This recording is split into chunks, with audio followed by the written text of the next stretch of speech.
Bien, donc dans cette vidéo, on va corriger les exercices de la séance 2 sur les vecteurs. Donc on commence avec le 30 et le 33.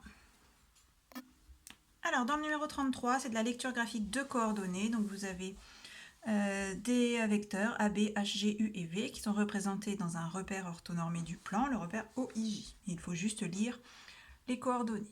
Alors on commence avec le vecteur AB.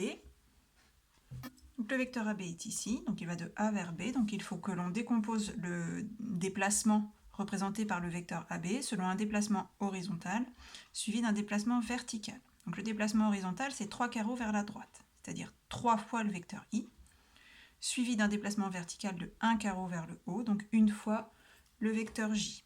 Le vecteur AB, il est en fait égal au vecteur 3I plus 1J, ce qui va se noter sous forme de vecteur, ainsi. Donc le vecteur AB a pour coordonnées 3, 1. On continue avec le vecteur GH. Donc le vecteur GH est ici, il va de G vers H, donc je le décompose en un déplacement horizontal, donc ça fait 3 carreaux vers la gauche. Donc comme on va vers la gauche, dans le sens opposé à I, notre première coordonnée ce sera moins 3. Et ensuite, une fois qu'on s'est déplacé de 3 carreaux vers la gauche, on monte de 5 carreaux vers le haut, donc on monte comme le vecteur J, pardon. Du coup, ça nous fait une deuxième coordonnée égale à 5. On poursuit avec le vecteur U.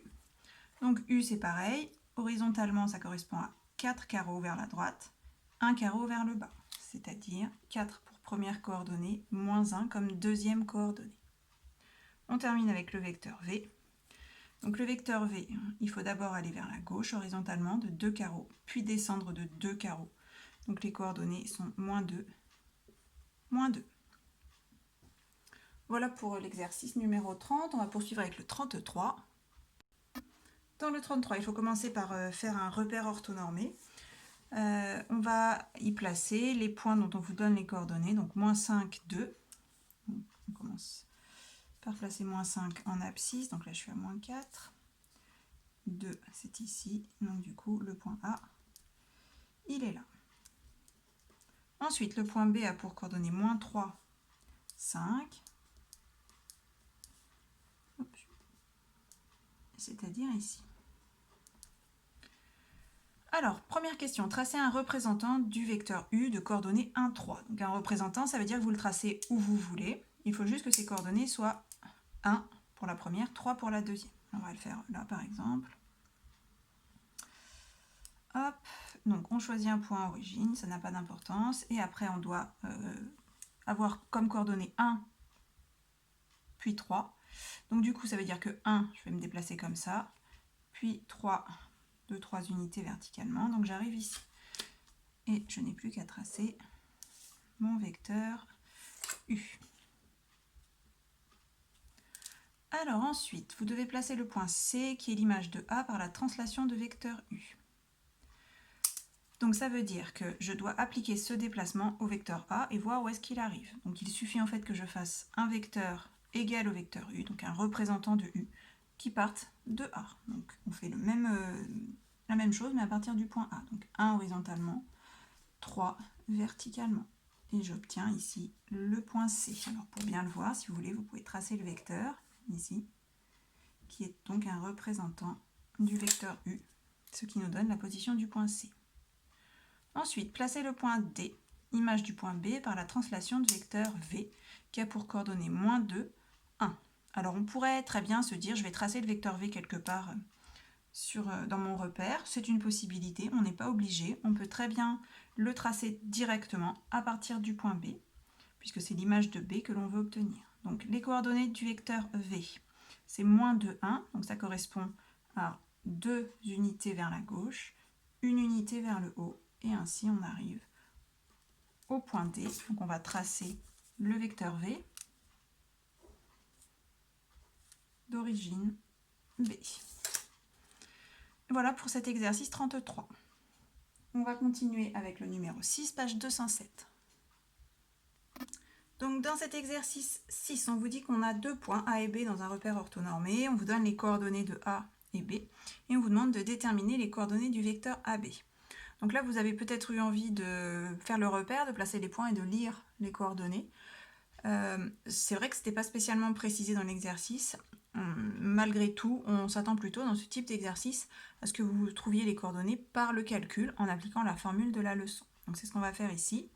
Éventuellement, vous pouvez aussi faire un dessin et puis vérifier que ce que vous obtenez avec vos calculs est juste par rapport à ce que vous avez sur le dessin.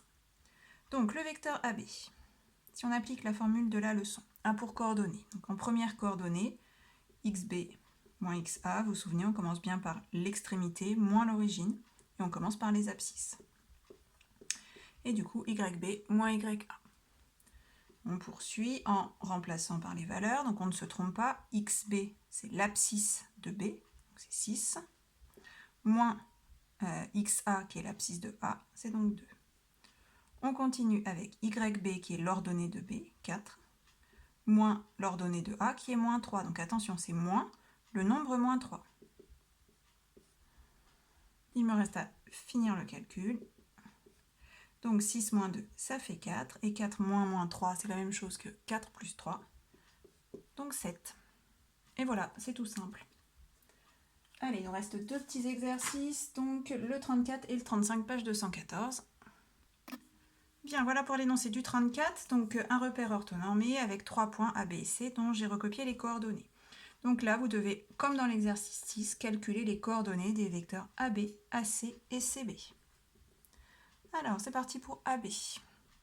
Donc, on écrit toujours la formule xb moins xa sur y, enfin pas sur, et yb moins ya. Je vais remplacer par les valeurs. Donc, xb, c'est 5. Moins xa, c'est moins 3. Donc, je peux mettre directement plus 3. Ensuite, yb, moins 1, moins 2. On obtient ainsi 8 et moins 3 pour le vecteur AB. On poursuit avec le vecteur AC. Alors là, c'est des lettres différentes de d'habitude, donc faites bien attention à écrire correctement. Donc c'est d'abord les abscisses, donc x, et on commence par l'extrémité, donc xc, moins l'origine, xa. Pareil pour les ordonnées. Alors xc, c'est 3. Moins xa, c'est toujours moins 3, donc ça fait plus 3. Yc, c'est 1, moins 2. Et on obtient ainsi que le vecteur AC a pour coordonnées 6, moins 1. Allez, il nous reste juste CB pour cet exercice. Donc, on commence par les abscisses x, d'abord B, moins l'abscisse de C. Même chose avec les y. On remplace, donc xb, 5, moins xc, 3, yb, c'est moins 1, moins yc, 1. On obtient du coup 2, et moins 2 pour le vecteur CB. Bien voilà, il ne nous reste que le 35. On va avoir quasiment la même chose, des coordonnées de points, et montrer qu'on a un parallélogramme. Alors, pour montrer qu'on a un parallélogramme, d'habitude on fait ça dans un exercice purement géométrique. Là, on a des coordonnées de points. Donc il faut qu'on fasse le lien avec ce qu'on est en train d'étudier sur les vecteurs. Donc nous, on sait qu'on a un parallélogramme si et seulement si deux vecteurs formés par ses côtés opposés sont égaux. Donc il faut qu'on arrive à montrer qu'on a deux vecteurs égaux. Alors, quel vecteur? Donc, je vous rappelle que lorsque le parallélogramme s'appelle ABCD, ABCD est un parallélogramme, c'est équivalent à dire que le vecteur AB, par exemple, est égal au vecteur, attention, on ne se trompe pas, DC.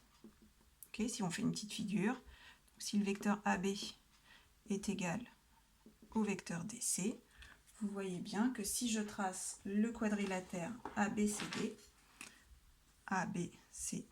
et bien dans cet ordre-là, on a bien un parallélogramme.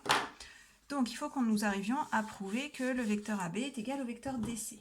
Dans la leçon, vous avez vu une propriété qui dit que deux vecteurs sont égaux, si et seulement s'ils ont les mêmes coordonnées. Donc pour montrer que le vecteur AB est égal au vecteur DC, il suffit que je calcule les coordonnées de AB, je calcule les coordonnées de DC, et normalement on devrait trouver les mêmes coordonnées. Si c'est le cas, on aura terminé. Si ce n'est pas le cas, a priori, vu l'énoncé, c'est qu'on s'est trompé, puisqu'on nous dit montrer que c'est un parallélogramme. Donc, on calcule les coordonnées de AB. On écrit la formule comme d'habitude, xb moins xa, yb moins ya. On fait les calculs sans se tromper, donc 3 moins 2, ce qui fait 3 plus 2, et moins 1 moins 0. Du coup, on obtient 5 et moins 1 comme coordonnée pour AB. On fait la même chose pour DC. Alors, c'est XC moins XD, attention à ne pas faire l'erreur, YC moins YD. Du coup, XC, c'est 5 moins 0, et YC, 4 moins 5. On trouve 5 moins 0, ça fait 5, et 4 moins 5, ça fait moins 1. On va pouvoir du coup comparer nos deux coordonnées, donc on constate que c'est les mêmes. AB et DC ont les mêmes coordonnées. Donc AB égale DC. Conclusion, ABCD est un parallélogramme. Voilà, donc là on a démontré la nature de notre quadrilatère juste par le calcul. Et c'est tout l'intérêt de ce chapitre avec les vecteurs et leurs coordonnées. Voilà, c'est terminé pour cette séance.